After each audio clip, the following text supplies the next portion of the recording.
Tunatambua kwamba kila mwaka wapo watu wengi wanafanya vizuri, lakini kwa mujibu wa video ile namba 37 inataka watu waliofanya vizuri zaidi, na mifumo iliyotumika ni kupita kwenye kila kitengo.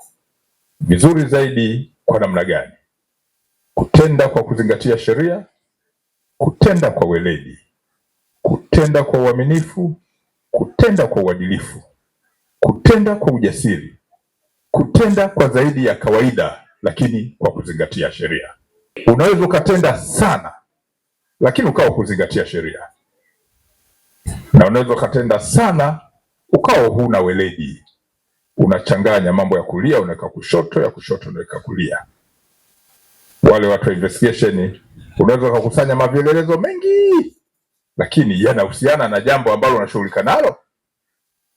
Hivyo vielelezo viko relevant, vinahusiana na jambo ambalo unalichunguza. Ni mfano.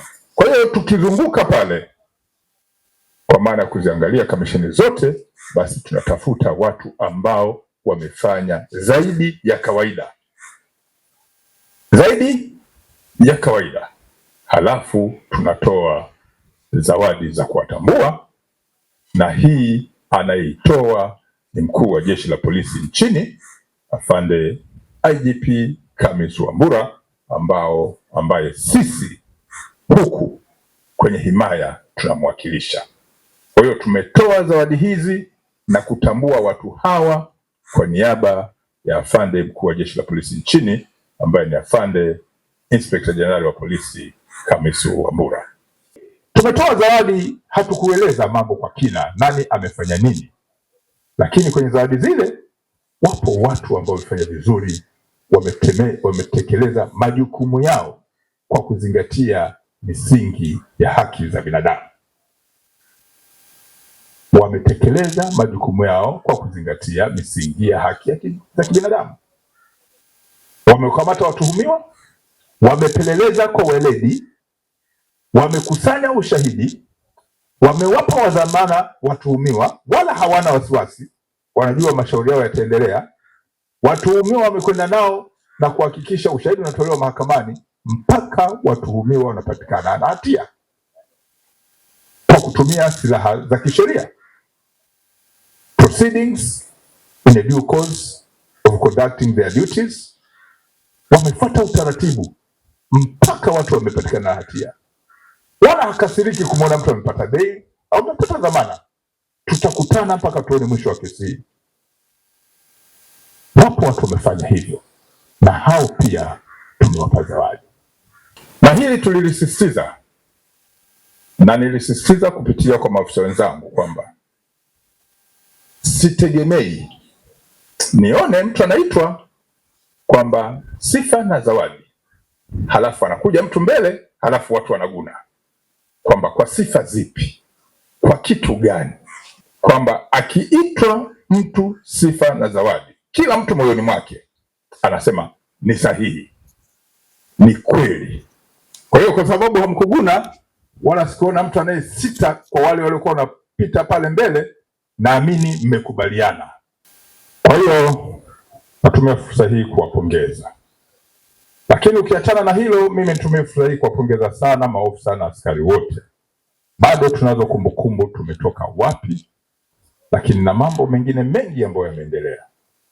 Napenda kuwataarifu kwamba bado tunalo jukumu la kikatiba na sheria kuhakikisha kwamba wananchi wa Dar es Salaam wanaendelea kuwa salama, hawakumbwi na matishio yoyote ya kiusalama, na sisi jukumu letu kisheria limewekwa kwetu. Kwa hiyo tuangalie upya mifumo ya utendaji wetu kuanzia kwenye kamisheni zote tulizozitaja. Tunalo jukumu la kujipanga upya vizuri, tukibaini mapema matishio ya kiusalama na kuyashughulikia haraka kwa mujibu wa sheria za nchi. Nchi hii inaongozwa kwa kufuata mfumo wa utawala wa sheria, yani rule of law. Bunge letu limekwisha tunga sheria ambazo tayari sisi jukumu letu ni kuzisimamia, kuhakikisha zinatekelezeka. Ni lazima watu wafuate sheria, ni lazima watu wafuate sheria. Hawezi kuamka mtu asubuhi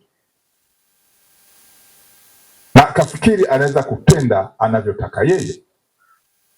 Pamoja na article ya constitution ya freedom of opinion, kuja na mawazo, freedom of movements, kwenda popote anapotaka, lakini bado ziko limitations.